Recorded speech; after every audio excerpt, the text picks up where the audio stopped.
Hey guys, Mr. Moving. Today reviewing the 2020 Christopher Nolan movie Tenet. Stars John David Washington, Robert Pattinson, Aaron Taylor Johnson, and many more people. And it is about, well, this is a tough one. It is about,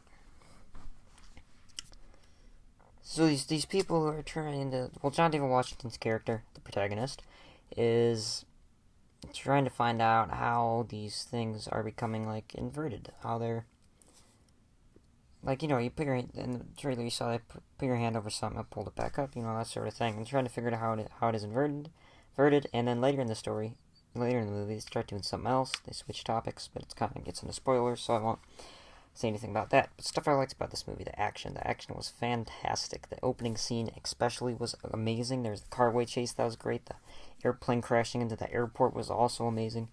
And also there was a fantastic end chase, sort of chase, I don't know, end war scene that was, was way different than you normally see. And it was really great. It was amazing.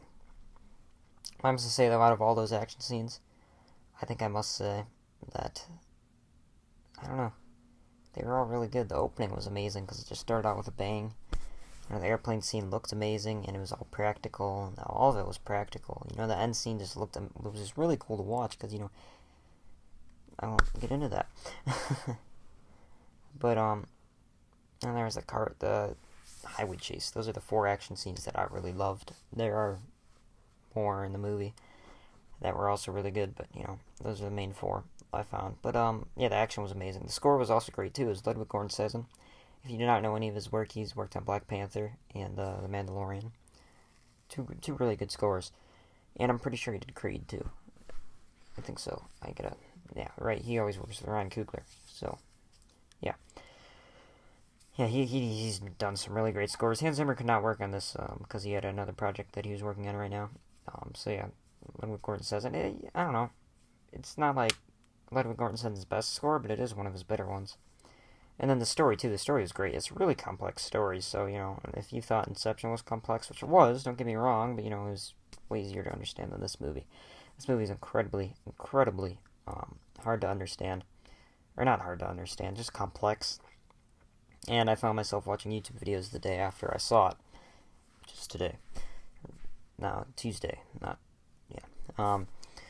And then the visuals, too, are amazing. The visuals were all practical. That's probably why they look as good as they did. Because, you look at CGI. You get some cool CGI effects. There's many that are great. But, these were all practical. So they looked even better, in my opinion. But, yeah. The only thing I didn't like, though, was Robert Pattinson's character. He didn't really have any characterization until the really end of the movie. Which isn't bad, but you go through the whole movie just sitting there like, who is this guy? You just know his name's Neil, that's it. And there's already theories going on about him. You can check it out after you see the movie, because it does spoil the movie in general. But otherwise, though, Tenet is a great movie. Definitely recommend checking it out. I give it a 94%. That is the only second Christopher Nolan movie to not make my A+ list. It's still a great movie, though. Definitely recommend it. John David Washington's best performance so far. And, yeah, see you next time, movie fans.